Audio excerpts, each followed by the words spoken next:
232 milliards de francs CFA, c'est le montant qui sera mobilisé par le gouvernement ivoirien et mis à la disposition du Trésor public. Objectif, assurer le paiement de la dette intérieure. De 42,1% à fin 2016, le ratio dette publique sur PIB de la Côte d'Ivoire passera à 42,6% à fin 2017 en prenant en compte les ressources mobilisées dans le cadre de l'Eurobond 2017.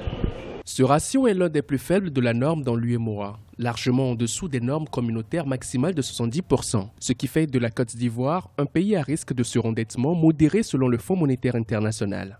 En s'appuyant sur le programme national de développement 2016-2020 d'un montant de 30 000 milliards de francs CFA, l'État ivoirien veut accorder plus de place au secteur privé dans le développement de la Côte d'Ivoire.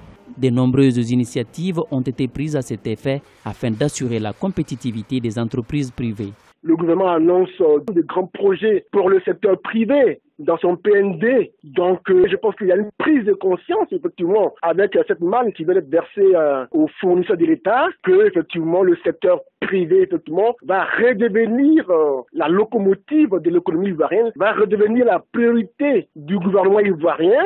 Donc c'est un signal fort. C'est un signal qui était attendu, qui est en train de se concrétiser. L'État ivoirien s'engage également à améliorer la qualité des infrastructures, tant portuaires que routières, et à finaliser la création d'une zone industrielle d'environ 900 hectares à Abidjan, la capitale économique du pays.